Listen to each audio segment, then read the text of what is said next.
జై శ్రీకృష్ణ. యం సన్యాసమితి ప్రాహుర్యోగం తం విద్ధి పాండవ నహ్య సన్యస్త సంకల్పో యోగి భవతి కశ్చన. ఓ అర్జున, దేనిని సన్యాసమని చెబుతారో దానినే యోగమని తెలుసుకొనుము. ఎందుకంటే సంకల్పమును వదలనివాడు ఎవ్వరూ యోగి కానే కాడు అని శ్రీకృష్ణుడు అర్జునుడికి చెప్పెను.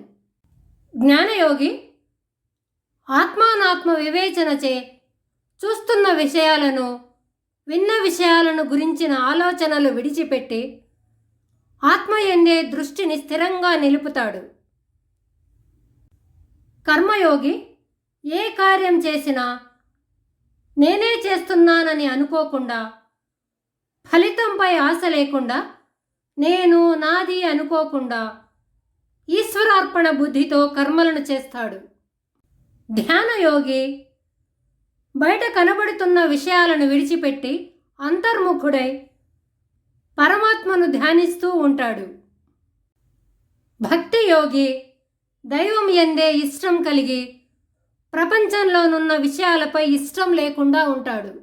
బయటి ప్రపంచంలోనున్న విషయాలను వదిలిపెట్టి దైవం యందే ధ్యాసను నిలుపుతాడు.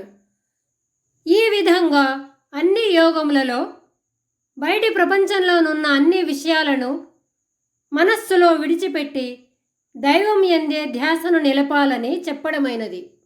ఇంకా కామక్రోధాది సంకల్పములను, ఫలాపేక్షాది సంకల్పములను, దృశ్య పదార్థములను గూర్చిన సంకల్పములను వీడని వారు యోగి కానే కారు. కాబట్టి సంకల్ప త్యాగమే నిజమైన సన్యాసము, నిజమైన యోగము అని చెప్పవచ్చును.